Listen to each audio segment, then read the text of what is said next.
Hey, how you doing? Welcome to another episode of It's All Small Stuff. My name's Tyson Martins. I am your host here on my YouTube channel called Just Good Living. Thanks for being here. This is episode 12 of a 100-episode series. I'm just going off of this book by Dr.Carlson, Don't Sweat the Small Stuff. It's All Small Stuff. Very good book. I've read through it. A lot of things here have helped me with my life, and I have figured out a way to have joy, peace, happiness, and contentment, which ultimately I get that from my purpose, which is God. But this book has a lot of good tips and tricks and things to help us not stress so much, live a better life. So I am bringing this to you in my format. We're going to dig right into it. Like I said, this is called Let Others Be Right most of the time. What I do is I just read. It's a short clip. These are about 5 minutes. And just talk about it a little bit. So thanks for being here. One of the most important questions you can ever ask yourself, do I want to be right or do I want to be happy? Many times the two are mutually exclusive. Being right, defending our position, takes an enormous amount of mental energy and often alienates us from the people in our lives. Needing to be right or needing someone else to be wrong. Encourage others to become defensive and puts pressure on us to keep defending. Yet many of us, me too, at times spend a great deal of time and energy attempting to prove one's point, that we are right and or others are wrong. Many people consciously or unconsciously believe that it is somehow their job to show others how their position statements and points of view are incorrect, and that in doing so, the person that you are correcting is going to somehow appreciate it or at least learn something. Wrong. Nobody likes to be wrong. I like to use the term now, hey, maybe we should try doing it this way. Even if I know their way's wrong, we should try doing it this way.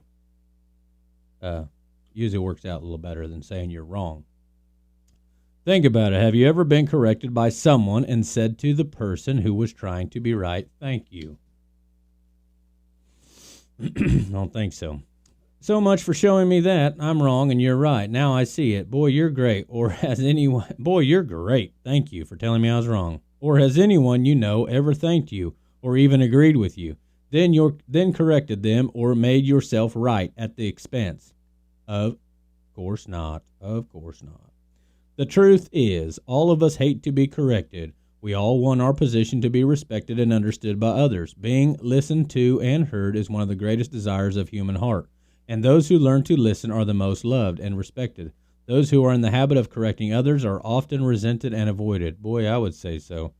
Probably thinking about somebody you work with right now or a family member. They always got to be right. You almost get to the point with people like that you just shy away from conversation with them because it's hard to have a conversation with somebody that always thinks they're right. Gets very, very old really quick. So, it's not that this is never appropriate to be right. Sometimes you genuinely need to be or want to be. Perhaps there are certain philosophical positions that you don't want to budge on, much as when you hear a racist comment. Here, it's important to speak your mind. Usually, however, it's just your ego creeping in and running in on otherwise peaceful encounters. A habit of wanting or needing to be right. A wonderful, heartfelt strategy for becoming more peaceful and loving is to practice allowing others the joy of being right. Give them the glory. Stop correcting. As hard as it may be to change this habit, it's worth any effort and practice it takes.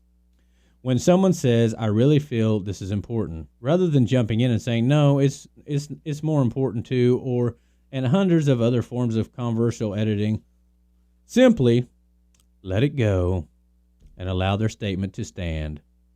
The people in your life will become less defensive and more loving. I have found that to be true. Yeah, okay, even if I know it's wrong. If it's not really going to affect me or somebody I love directly with them being wrong, if it's not a major life decision, who cares? Don't sweat the small stuff. Let it go. They will appreciate you more, and you could even have dreamed possible. Even if you don't exactly know why, you'll discover the joy of participating in and witnessing other people's happiness, which is far more rewarding than a battle of the egos. You don't have to sacrifice your deepest philosophical truths or most heartfelt opinions. But starting today, let others be right most of the time. This is an awesome thing. If you could really start to practice this could change your world around you. I really believe so. I believe that 100% because I have started doing this, and it has helped in many ways.